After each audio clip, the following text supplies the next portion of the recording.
Well, it's my pleasure to be with you tonight, even though I'm not present, but by voice and by presentation. For those of you who have been chomping at the bit to see baseball, if you haven't tuned in to Korean baseball, we'll give you a little bit of flavor as to what historic events occurred in Elizabethtown with the Klein Chocolate Company's professional baseball team. I'm gonna need to go back, get to the beginning, because I'm gonna start all over again. Okay.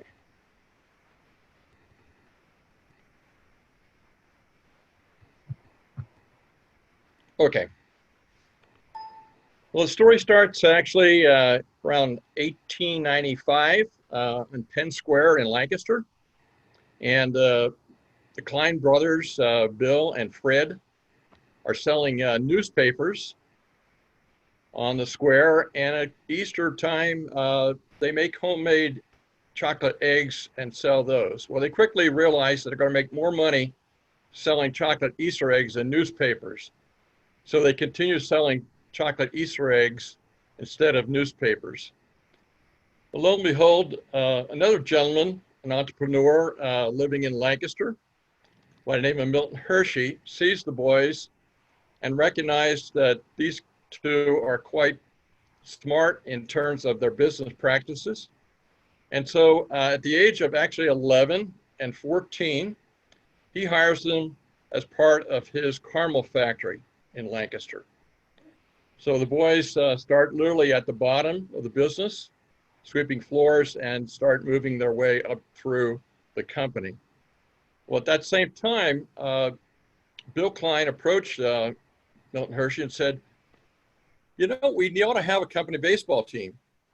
And after a discussion, Milton agreed to that, and Hershey started their company baseball team. As most companies in that era had a company baseball team.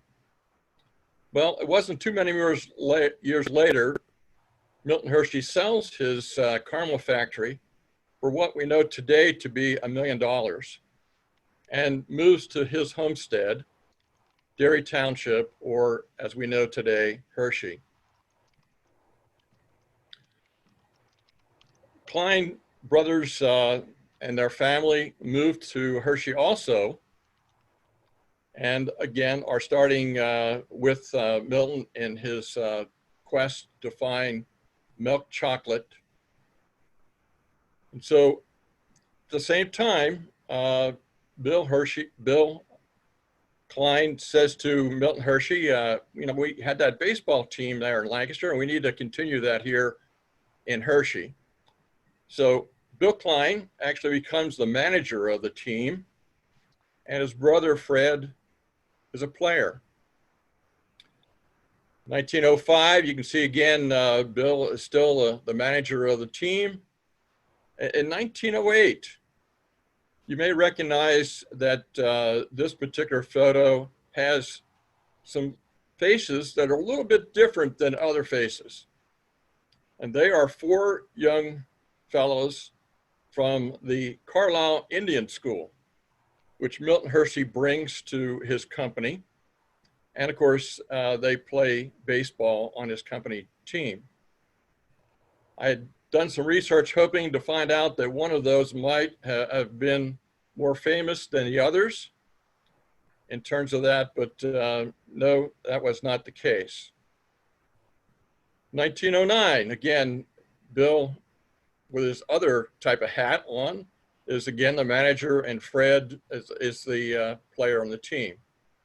But at the same time, in Elizabethtown, there was also baseball activity.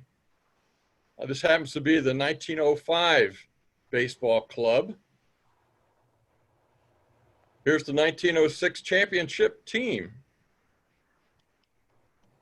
I want to point out to you this gentleman right here in the front. His last name is Blau. I think you may recognize that name here today with Henry Blau and his bowling alley. This is his great grandfather.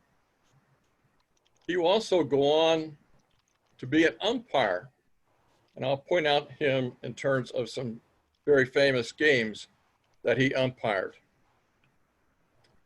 The 1911 baseball team here in Elizabethtown. Again, the championship club in 1912.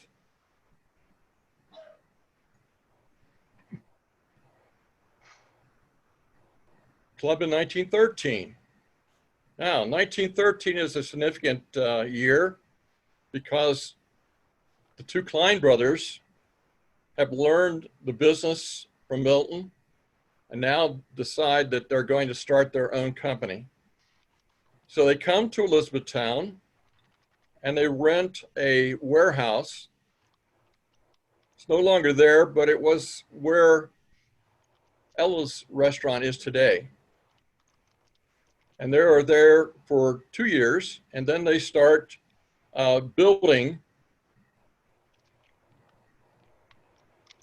Their company is then specializing in various types of milk chocolate.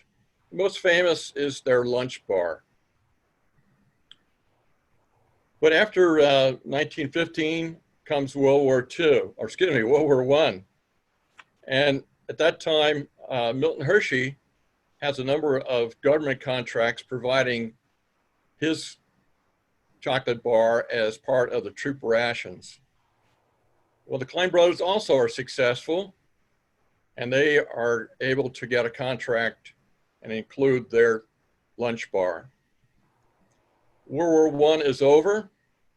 We're coming now, obviously, into 1919, and now Milton Hershey has well established himself as a chocolate company. The Klein brothers have done well in terms of the troops coming home. They have brought with them the knowledge of Klein chocolate. But Bill Klein in particular realizes that he's got to do better marketing if he's going to grow. And so he thinks in terms of what he could do to spread the word of his company and his chocolate bar. Well, obviously in 1919, we don't have TV. And in fact, we don't even have radio. First radio broadcast was actually in 1920 in KDKA in Pittsburgh. So what's left? Well, it's newspapers. What section of newspaper is read the most? Sports section by men that time, and what sport? American pastime baseball. And of course, with his experience with Milton Hershey and the company baseball team, he decides to form his own professional baseball team. So he reaches out to Breckenridge. Breckenridge is the individual there with the number 3 underneath him. He is a win-all manager. He's actually from Harrisburg, and he hires Breckenridge to be the manager of his team. With that, he's able to go out and recruit soldiers coming back from World War I, and he's able to offer them not just the opportunity to play baseball, but more important, a job in his company. So most of the individuals that you see there are actually ex-major leaguers or high minor league players, all of which were basically here in Pennsylvania's hard coal region.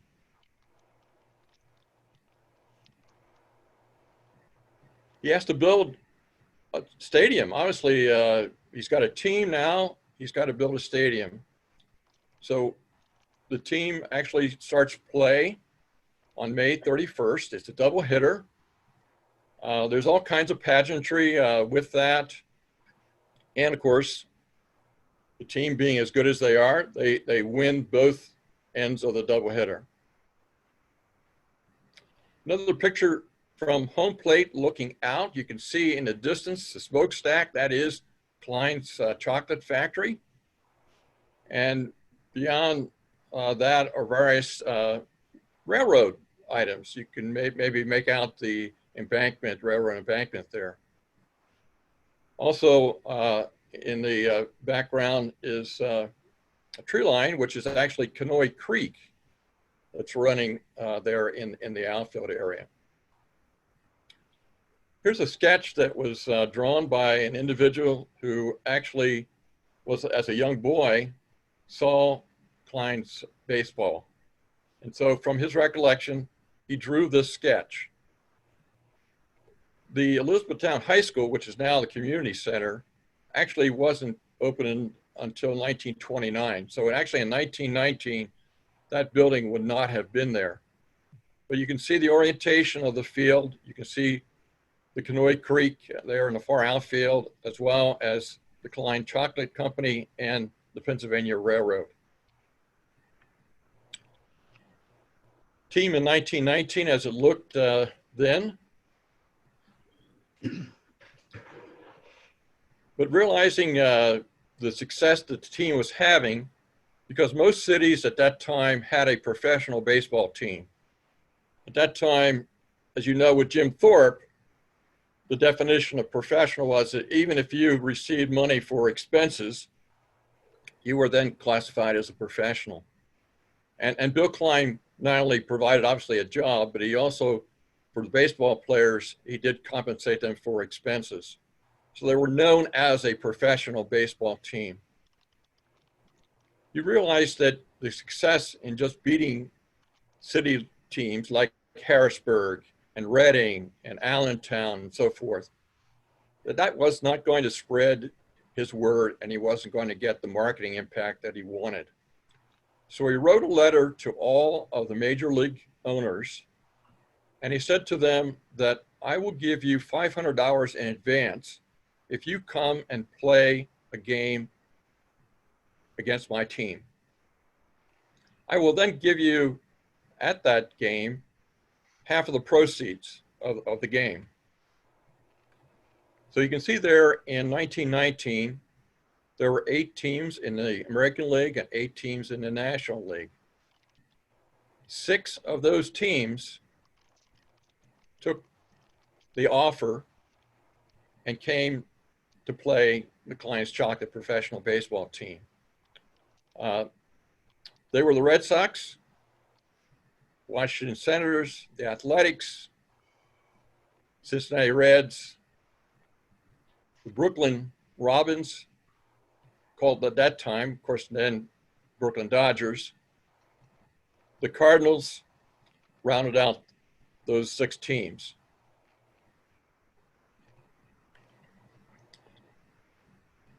Having the success in beating up all the city teams earlier in the season, they start now playing the major league teams. So on August 13th, they play the first team, which is St. Louis Cardinals. Roger Hornsby, future Hall of Famer, is in that game. He goes 2 for 4 with a double. They pitch a Cuban pitcher, and even though that Cuban pitcher was that good against major league teams, he wasn't that sharp against Klein's, and Klein's wins the game 6-5. This game, because of the large crowd, was actually played at Island Park, which is there in Harrisburg. It's on the island. And again, 5,000 fans approximately were in attendance at the game. A few weeks later, they play the Cincinnati Reds on August the 29th. Unfortunately, they lose this tight game 3-4. But Cincinnati Reds goes on to win the National League Championship, and then only the World Championship. So losing 3-4, but knowing that they had bases loaded and just couldn't get that last hit to tie or win the game, still it turned to be a victory for Klein's Chocolate. Again, much like the other game, there's a future Hall of Famer, Eddie Roush, who's playing center field for the Reds. Also, there's a gentleman by the name of Daubert, And anybody knows Stan Dalbert here in town, this is actually a relative of Stan's. And he grew up in Shamokin. Harrisburg, actually, the mayor dedicated this day and this game as Cincinnati Reds Day.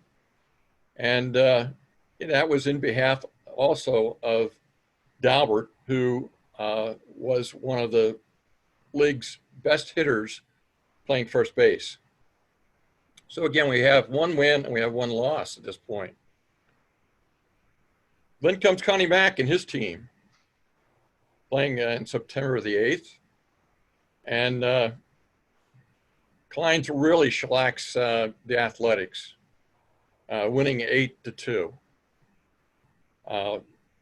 Harner is the pitcher for Klein's, and he goes on to not only be their premier pitcher, but he also then becomes part of the major league teams in the future.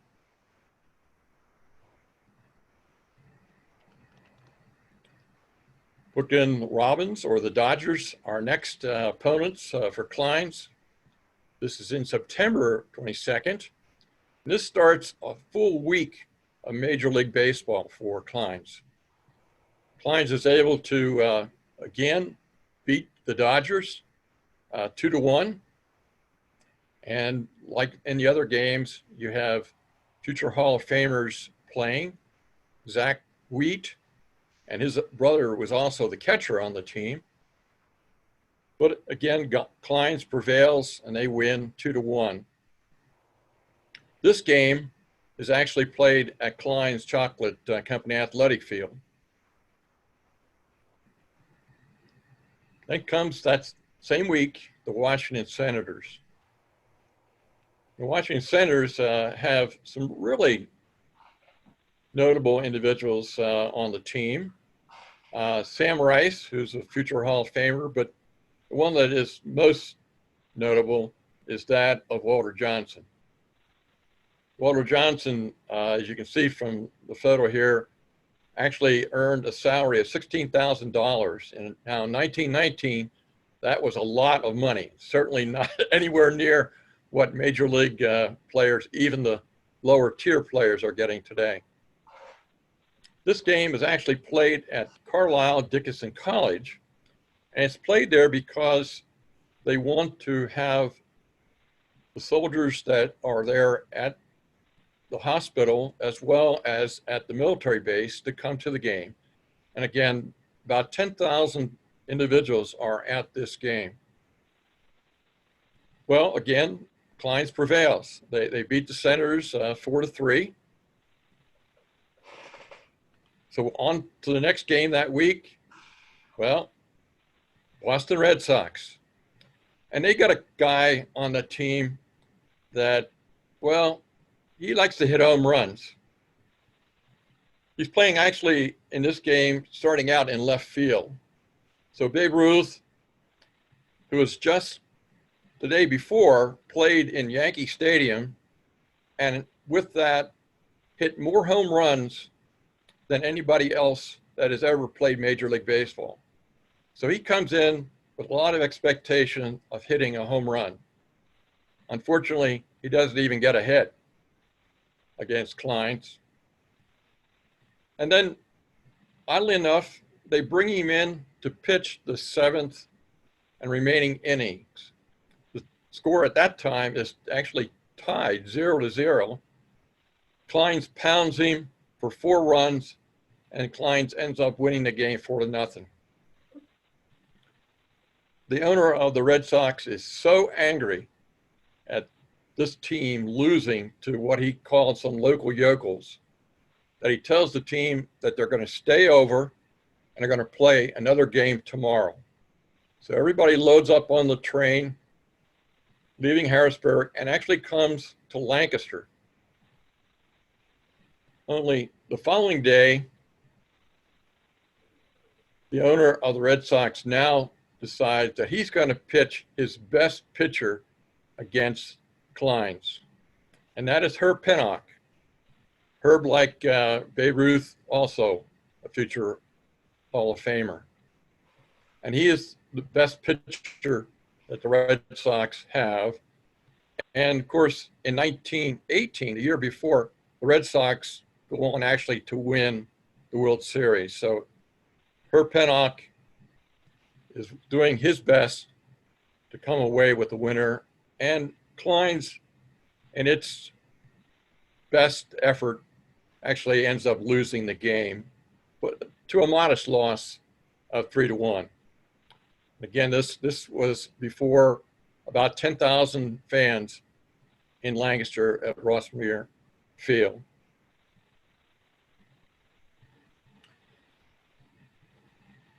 Actually, in 1919, it's reported that Klein's Chocolate Company played 84 games. Their record was 69 wins, only 12 losses, and 3 ties.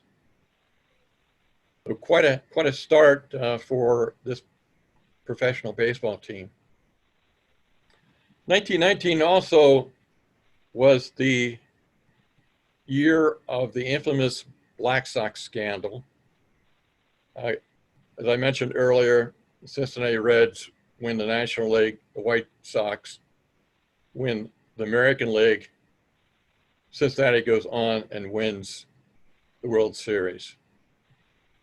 Because they wanted to get additional revenue and bring back baseball, the World Series actually went from 7 games to 9 games in that year. 1920, team continues its success. This actually is Bill Klein's 1923 accounting book. Bill Klein went to every game that the team played, and he kept meticulous accounting records. You can see here on the right side that he played the umpire about 5 hours, one umpire maybe about 15 hours, probably the home plate umpire and the base ump 5 hours. He actually bought some bats, and he even paid the ball boy and the water boy 80 cents each. Let me jump it to 1931. Even in 1919, Klein's, besides playing the major league teams, did play a number of the better Negro League teams. But in 1931, where major league teams were now making quite a bit of money, didn't necessarily need an offer like Klein had provided, Klein then turns to the best of the Negro League 4 games. I want to point out to you the player here, first row, kneeling on the left side. You may notice that all the other players in that row have their left arm across their knee, their right arm down on the other knee, except this player. He has his right arm going across his left knee, and then he has a glove up here. His name is Albert Bolts. He's actually an Elizabethtown High School graduate. If you go to the restaurant, you'll see a photo of the 1926 Elizabethtown High School football team. Albert is in the middle of the first row of that, and he plays center on the football team with one arm. It's also said in a number of the write-ups that I have written about the 1931 team, there was actually a game where they didn't mow beyond the foul line. So the grass was high from the foul line to out of play line. Albert happened to hit the ball down the line. The ball hit fair, but then rolled into the high grass in play. That game, he scored a in-the-park home run.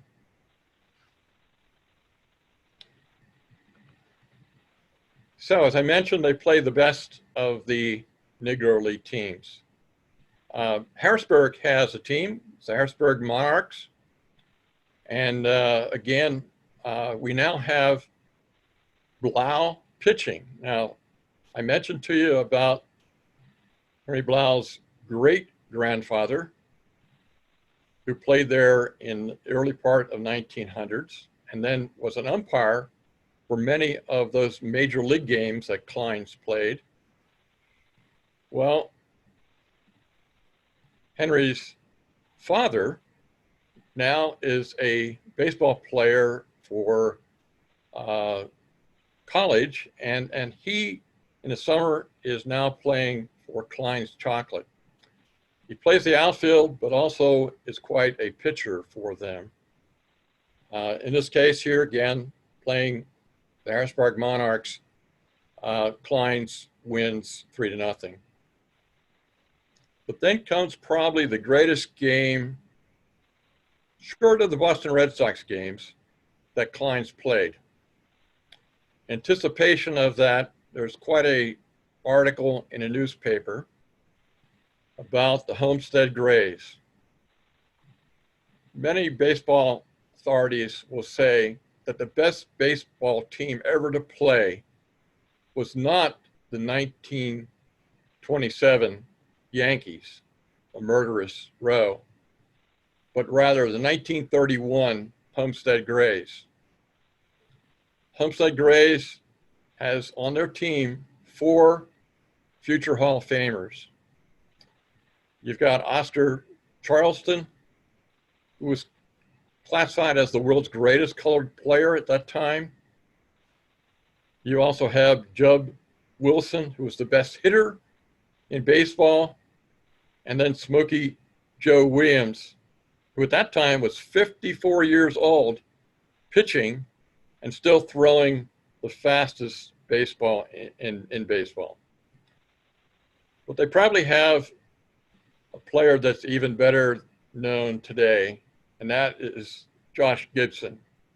Josh was referred to as the Black Babe Ruth, and may have hit more home runs, actually, than Babe Ruth. So the game is held in Elizabethtown at Klein Field, and before the game starts, the Homestead Grays goes into their pregame routine, that of shadow ball. Now, shadow ball is much like the circle that you would form with all the players. Everybody would actually be pretending that there was a real ball, but in reality there wasn't. But the player would actually pretend like he's throwing the ball to another player. That player would slap or hit his glove, making the sound of the ball actually hitting his glove. And they would do this much like the Globetrotters do their famous circle. And it was very, very fast. And most people, most spectators actually thought there was a real ball that was being thrown. So that was their hallmark pre-game show. They actually go on and quite easily beat Klein's 15-7. You can see all the Hall of Famers that were in that game, even the manager of the team, a future Hall of Famer. They then play the Brooklyn Royal Giants. Now, most of the Negro teams actually took the nickname of major league teams. And when the major league team wasn't playing home, they actually played in their stadium. So here we have the Brooklyn Royal Giants, and they likewise have a pitcher and manager by the name of Flamethrower Cannonball Dick Redding. This is quite a win again for Klein's as they beat the Brooklyn team 11-5. They then go on to play the Atlantic City Bacharach Giants on August the 7th to 31. And you can see again, now Blau is pitching for them. And they likewise have a future Hall of Famer in John Henry Pop Lloyd, their manager. Klein wins again, 3-1. Then lastly, 31, they probably play the most unique team to play professional baseball. That's the House of David. House of David brings their own lighting system. So this actually is an 8 o'clock game in Elizabethtown.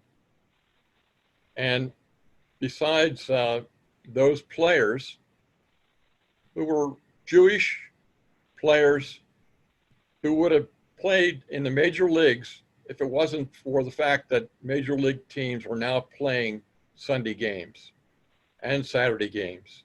And of course, Saturday being their Sabbath, they felt that they could not play with the major leagues, and rather they formed their own team called the House of David.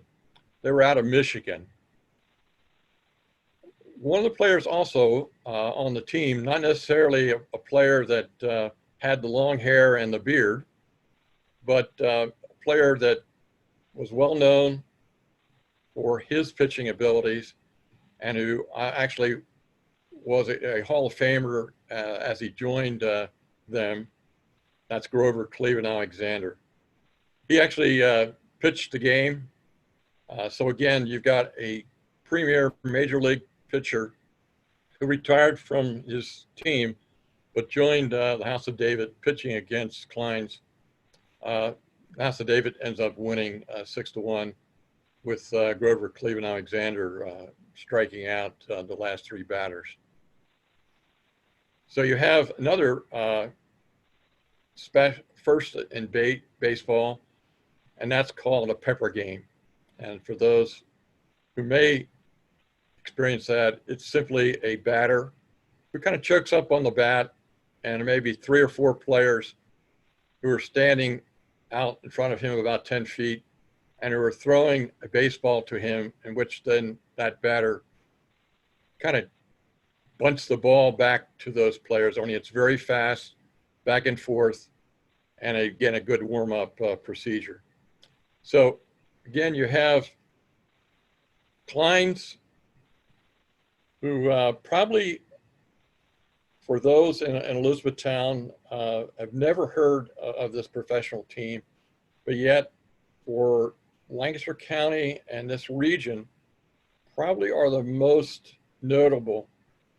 Certainly, I brought this story to the Baseball Hall of Fame and met with their director of research, who after hearing the story said, we've got to create an exhibit for this.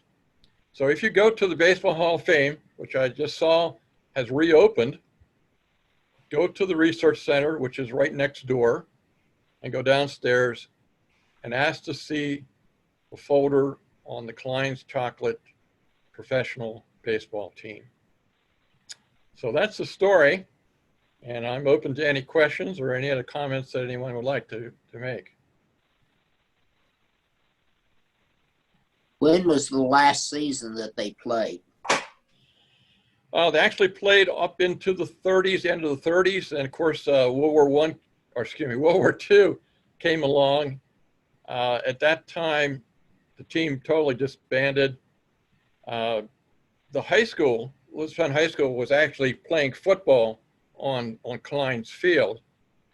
And then during that time of World War II, they actually disassembled or removed the stadium. Klein's did, however, after World War II, continue to support baseball by financing a Little League team. So Klein's Chocolate as a Little League team continued to exist up through the 50s and 60s. Fran, Yeah. You showed a lot of history of baseball being played in 1919, and I think most people might know that there was a pandemic going on at that time. That's correct. And you made no reference to any effects of the pandemic. Unlike today, we have no baseball. So maybe you could elaborate on that. Yeah, actually the pandemic started in actually in 1917, but really came to the United States in 1918 when the soldiers returned. And the outbreak really occurred more in the Midwest, and then obviously stretched throughout the United States. But at that point in time, there wasn't much population beyond the Mississippi River. So most of the cities here in the Northeast were the ones that experienced the severe pandemic. 1918 was obviously a tragedy for most cities. In fact, for me as an individual, it was a tragedy because my grandmother giving birth to my mother died in 1918 in the pandemic. Likewise, my wife's grandfather rather, likewise died in 1918 pandemic.